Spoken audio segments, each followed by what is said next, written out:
Assalamualaikum, Hasni Zam sini. Ini review rumah yang telah kami siapkan hanya dalam tempoh 4 bulan setengah di belakang kami. Rumah ni adalah 4 unit rumah sewa bertingkat. Rumah ni berkeluasan 448 kaki sebelah bawah untuk parking area dan juga 448 kaki sebelah atas. Rumah ni terdiri daripada 2 bilik tidur dan 1 bilik air dengan harga promosi sekarang 120k 1 unit. Okey, kita review sebelah luar pula. Terus, ini adalah rumah pertama. Ini adalah rumah yang kedua. Okey, rumah yang ketiga. Rumah keempat, 5 dan juga yang keenam adalah paling hujung yang ada bracket elektrik tu. Okay. Rumah ni ada special kita buat, di mana sebelah luar ni, aksesori ni kita gunakan jenis batu apung dan juga tingkap jenis sliding 3 daun 8 kaki dan juga tingkap untuk bilik master jenis casement ada gede sekali. Yang special adalah kita sediakan untuk ceiling jenis gunakan material zinc. Mana untuk cost maintenance selepas ni owner tak payah fikir panjang sebab kurang masalah. Okey, kita review sebelah posh area pula. Okay, untuk sebelah posh area ni berkeluasan 16 kali 28 kaki. Kita sediakan mozaik full tile untuk semua kawasan parking ni. Berserta juga disediakan dengan lampu jenis downlight tembak atas ke bawah, sebelah malam lebih menarik ya.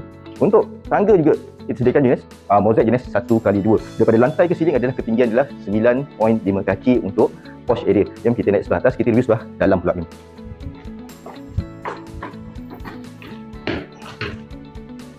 Okey, ini adalah tangga naik ke sebelah atas. Sebenarnya tangga ni kita sediakan mozaik dan 1x2. Okey, ini adalah ruang open area supaya udara masuk lebih banyak. Okey, juga kita boleh gunakan bahagian sini untuk tempat sampai sidai baju dan juga mesin basuh punya tempat air dan juga water drain. Okey, ni adalah pintu masuk. Assalamualaikum. Okey.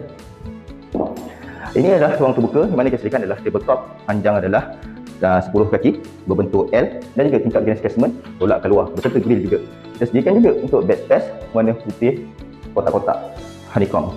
Jadi kat sini tabletop dia nampak cantik dan indah. Kita sediakan juga jenis sinki satu tadahan berserta juga dengan pipe kita sediakan. Untuk semua area ni dalam lantai ni kita sediakan mozaik jenis 2x2 warna krim cerah. Daripada ketinggian lantai ke ceiling adalah 10.5 kaki. Ini adalah bilik pertama, ini adalah bilik yang kedua.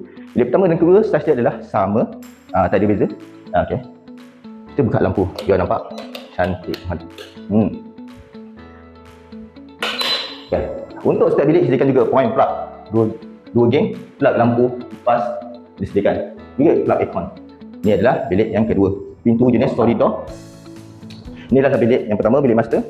Sama juga disediakan point lampu 2 point, kipas 1 point, plug electrical ada 2 point dan juga plug aircon sebelah sini kita sediakan. Okey, ini adalah ruang dapur, ruang tamu sebelah sini dan juga yang special sebelah sini disediakan jenis pintu sliding 3 daun. Disediakan jenis beranda terbuka dengan juga batu apung supaya nampak. Cantik view sebelah luar. Ingat ada beranda. Macam ni rumah sewa. Memang mantap. Kita tengok tandas pula. Mantap tak mantap? Okey. Inilah tandas. Ni twist dia. Super jom kan. Okey. Tandas ni kita bagi full tile sampai ke ceiling. Cantik. Tengok.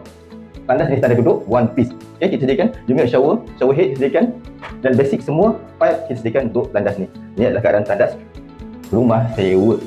Tapi macam hotel kan? Tengok, cantik. Okey, semua yang di luar yang mengenai saya ataupun tidak, jika ingin rumah sewa renovate, boleh dah hubungi saya Hasni Zam sini yang tertera nombor telefon yang di bawah ini saya sediakan. Assalamualaikum, selamat berpuasa.